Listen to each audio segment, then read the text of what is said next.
지금 윤석열 피청구인 지금 그 서울구치소의 수용 지하철에 저렇게 네 자리 차지하고 있으면 안 되죠. 그런데 다음 거 보여주세요.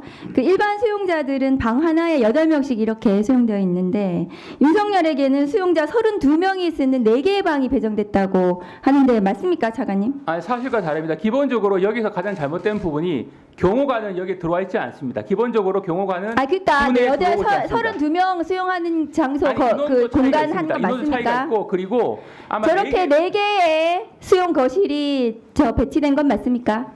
제 구체적인 내용을 알려드릴 수 없습니다. 왜 알려줄 수 없습니까? 기본적으로 저렇게 4개 수용 거실이 윤석열만을 위해서 구치소에서 지금 수용하고 있는 건 맞는 거죠? 지금 4개 그러니까. 수용 거실을 윤석열 대통령이 혼자서 쓰고 있다는 식으로 일반인들 오해할 수 있을 것 같은데 그건 전혀 사실과 다릅니다.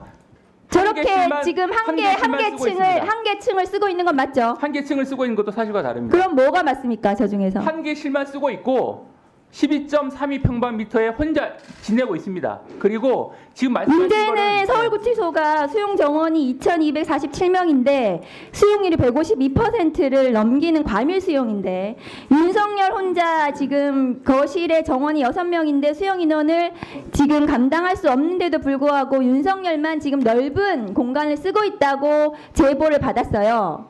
그리고 지금 피고인 윤석열에게 특혜가 없다고 말씀하셨는데 저 수용 거실에 경호관이 들락거렸다는 제보도 있어요.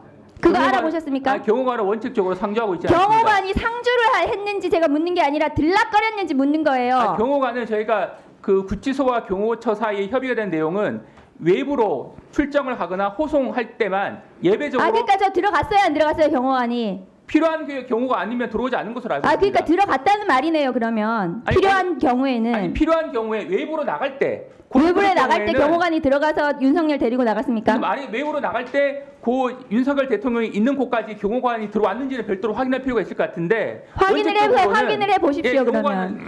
그리고 지금 저 옆에 보면은 별도 차량 탑승 구를 설치를 했다고 하는데 저렇게 들락거리는 거 맞습니까, 윤석열? 별도 탑승 출입구 설치했다는 부분은 사실과 전혀 다릅니다. 그러면은 저쪽으로 어떻게 차량 타고 탈 때 저쪽으로 나가는 건 맞습니까? 별도로 설치한 건 아니고요. 방향도 약간 차이가 있는데 그 저쪽 방향으로 윤석열만 저렇게 차량 탑승하려고 저쪽으로 다니는 건 맞습니까? 아니 차량을 탑승할 수 있는 그 루트는 있는데 그러니까 혼자만 저렇게 나가는 거네요. 그러면 그 부분은 기본적으로 왜 윤석열만 저렇게 혼자서 차량 탑승?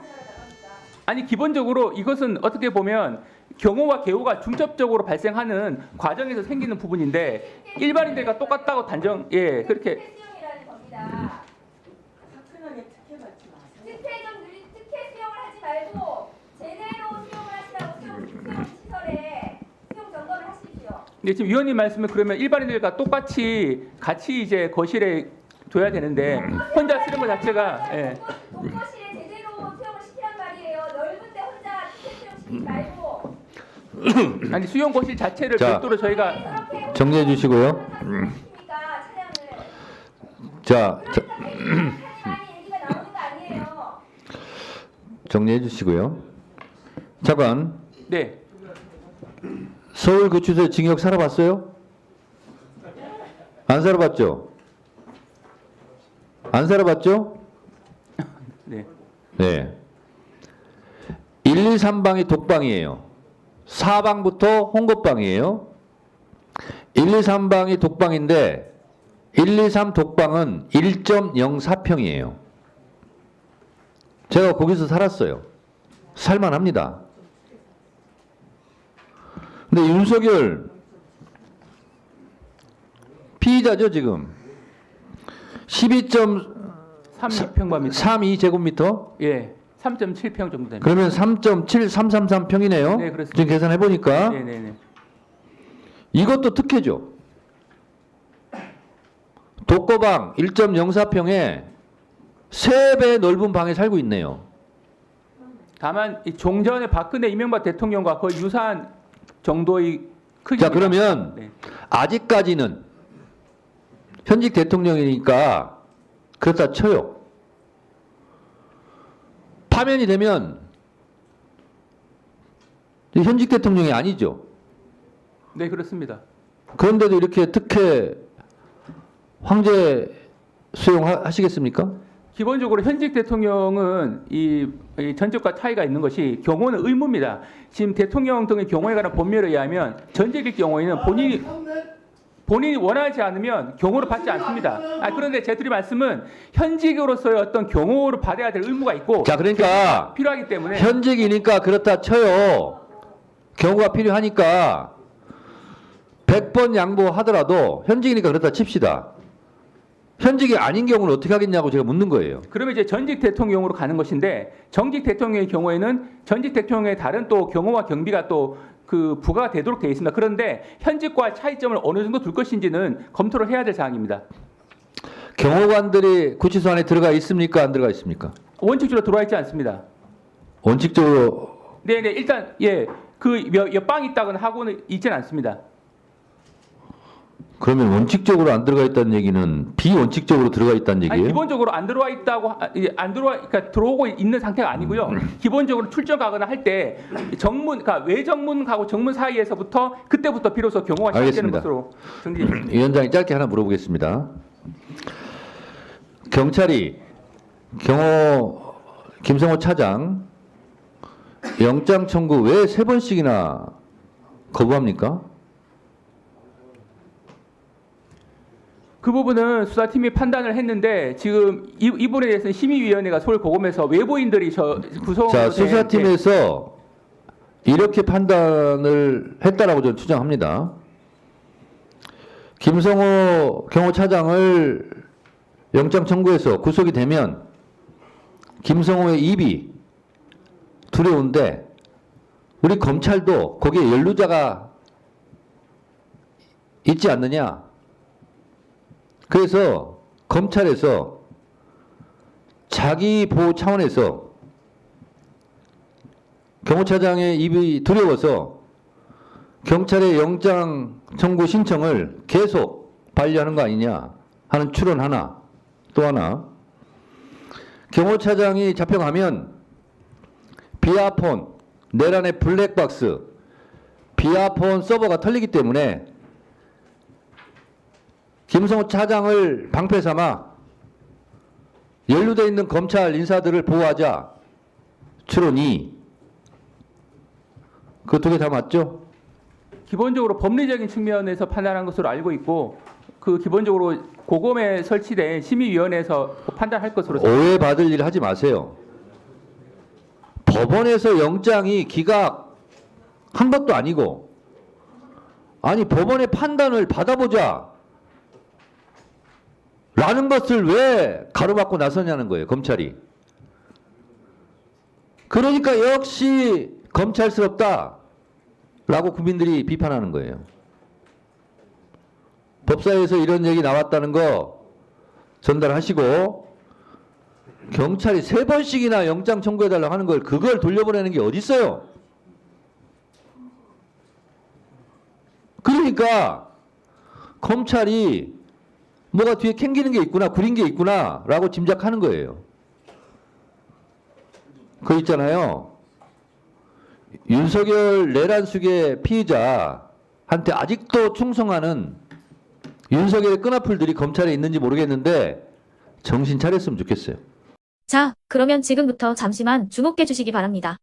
제가 구독자분들을 위해서 선물 하나를 준비했는데요.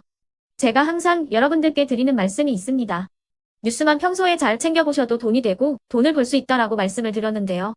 여러분들은 여기 보시는 삼성전자 뉴스를 보고 어떤 생각이 드세요?